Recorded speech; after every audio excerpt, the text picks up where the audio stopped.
Hi guys! Welcome dito sa aking YouTube channel na Coco Vlogs, no? At ito, nakikita nyo sa inyong likod, merong 60,000 anime content at pag-uusapan natin yan at gawa natin yan ng part 2. Bago tayo magsimula, let's make an intro para mukhang pro.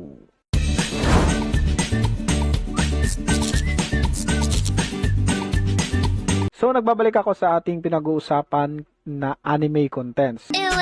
Na lumaki na siya. Paano nangyari yon? At ipapaliwanag ko dito yon isa-isa sa inyo. So, bibigyan ko lang kayo ng tips and ideas about sa Facebook page saka personal account. So, unang-una, pag-uusapan natin dito is ano nga ba ang maganda? Facebook page or personal account? So, based sa aking experience, mas mainam gamitin ang page kaysa sa personal account. Kasi si personal account, yan yung ginagamit mo sa pang-araw-araw, sa mga kaibigan mo, halos sa mga friends mo dyan is kakilala mo, kamag-anak mo, diyan ka pwede mag-post. Pero depende pa rin yan kasi nakikilala ako ng mga personal account ang gamit, sumikat sila. Pero ika nga, mas mainam talaga ang page kasi si page, dito makikita ang iyong mga nakakonect dyan, mga violation, mga payout settings. Kasi si page lang meron na Meta Business Suite. So ito yon, papakita ko sa inyo.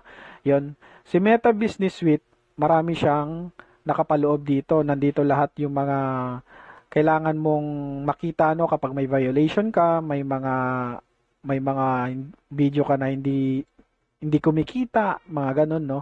Dito makikita yan. Sa Meta Business Suite kasi nakakonect si page. So next topic tayo. Gumawa kayo ng unique name ng page, no? Sa page naman, iba-iba ang pwede mo dyan ilagay. Kung magtatanong ka kung paano gumawa ng page, meron yan sa YouTube University. Search mo lang at marami mga tutorial yan dyan. At legit din naman yan kung paano gumawa ng page. Content. So sa content naman, maraming pwedeng gawing content. Itong pinag-uusapan natin ngayon is content na to, no? Anime content yung sa akin. Yung dating page ko is, ginawa ko to dati, ang lahat ng videos nandito is chapsuy. Iba-iba, no? May mga basketball, may mga tutorial, as in iba-iba talaga.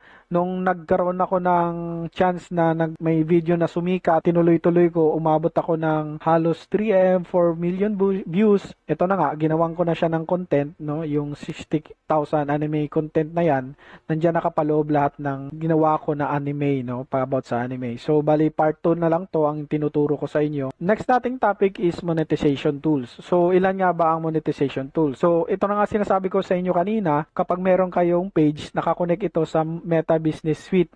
Dito, makikita mo yung monetization mo, kung ano ang na-monetize na sa iyong channel. Meron dito ang monetization, no? Yan. Click natin. So, dito rin makikita na kung may violation ka or na-restrict ang iyong page. So, sa akin, kung nakikita nyo sa screen nyo, naka-restrict ako at yan nga yung limited originality of content. So, back to topic tayo. Ilan nga ba ang monetization tools na pwedeng pagkakitaan kapag may page ka? Sa page natin, meron tayong pwedeng pagkakitaan ng mga monetization tools. Unang-una dyan, bonuses, in-stream ads, ads on reels, stars, subscription, tsaka brand content. Meron pang live, no? Sa in-stream ads talagang malaki ang kita, pero kailangan yung gumawa ng video na 2 minutes pataas. Doon kasi papasok yung mga ads, no? Kapag may mahaba yung video or mas meron kang ads, kumikita ang isang video. Which is, kailangan talaga wala kang violation para kumita ka. Pag may violation ka naman, hindi yan kikita. Magkakaroon yan ng red, no? Sa Reels naman, maliit ang kita dito kasi maliit nga lang ang video. 1 minute and 30 seconds. So, ang kikitain mo lang dyan, hindi pa abot ng $4, ganun. Depende sa mga sikat na videos na ina-upload mo. Sa bonuses naman kasi, kusa lang din yan lalabas, tsaka yung stars, mga subscription, tsaka branded content, kusa lang din lalabas yan. Dito sa atin sa Pinas, ang nakatutok tayo sa mga sikat na videos, yung mga 2 minutes pataas. Bukod na lang kapag sikat ka. Okay, next na pag-uusapan natin is violation. Tips and ideas lang din naman sa inyo, no? Kapag gumawa kayo ng content, huwag kayong gumamit ng music para huwag kayong magkaroon ng violation.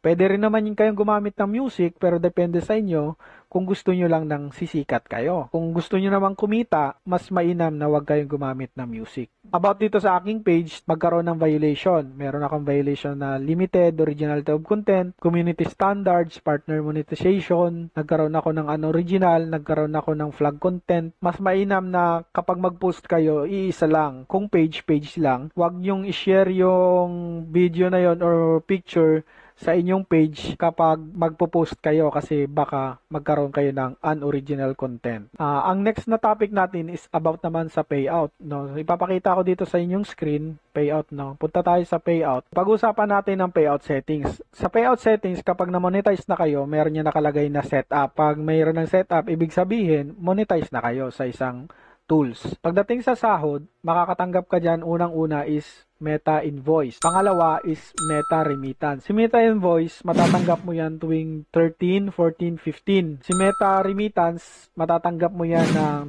21, 22, 23. Tapos kapag natanggap mo na yung remittance, hintay ka na mga 7 days. Pwede ka na pumunta sa iyong bangko at sigurado pasok na yan. And then next tayo, no, about naman sa edit.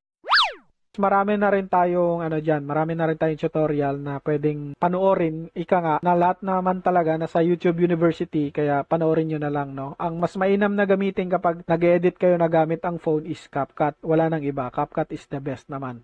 Sa akin kasi ang ine-editan ko is Filmora, no. Doon ako nag-edit kapag PC. So bago natin tapusin tong video na to, dito tayo sa ating YouTube channel at mag-question and answer tayo dito. So dito tayo ngayon sa aking YouTube channel at magbabasa tayo ng question ng mga ating subscriber, no. Meron dito isang nagtanong sa akin, no, sa page sa aking in-upload sa YouTube, no. Ang tanong ni Random Place, tanong lang idol, nagkaroon ba ng ads ang anime content mo hanggang ngayon? Ito siguro si Idol, isa to sa mga followers natin sa page na concern sa sahod natin, no, kung kumikita nga ang anime content. So simula nung nagkasahod ako nung August 2023, nakuha ko naman tong pera na to, pero simula noon wala na akong ads na lumabas. Pero meron akong ads na lumabas, ads on Reels, pero sa in-stream ads wala na, no.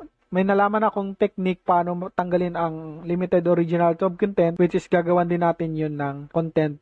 Magkakaroon siguro to ng part 3 kapag nawala na yung limited originality of content natin, idol. Sir, pwede po ba kuha ko mga video na basketball, then lagyan ko na lang ng AI voice? Maaari po bang mamonetize yun pag Reels? So sa Reels naman siya, no? Pwede naman, kikita naman yan. Depende talaga, no, kay Facebook kung mas maraming views yan, gusto ni Facebook yan, lalagyan niya ng ads, pero sigurado magkakaroon ka ng unoriginal content dyan, no? Kasi hindi naman yan sa'yo yung video na kinuha mo, sigurado magkakaroon ng unoriginal content, no? Marami namang mga gumagawa na content na about sa basketball, boxing, may nakikita ako, in voice lang nilalagay nila. Mas mainam na voice mo na lang ilagay mo kaysa kay AI. Last question kay Kimura. 65k followers na daw siya. Bumaba na views ko. Dati puro million, ngayon 10k pababa na lang. So yun nga, kapag may violation ka, so yun nga sinasabi ko sa inyo kanina, no? Sabi ni Kimura dito, kapag ano ka na talaga, magkaroon ka ng violation, bababa at bababa ang iyong views. Yung recommendable mo sa page mo, lalo na kapag grow at risk, no, hihina ang views mo. Hanggang dito na lang ang ating tutorial. Maraming salamat sa panonood, at kung may katanungan pa kayo, huwag kalimutan mag-comment na lang dyan at sasagutin natin yan hanggang sa ating makakaya, no. So salamat at ingat.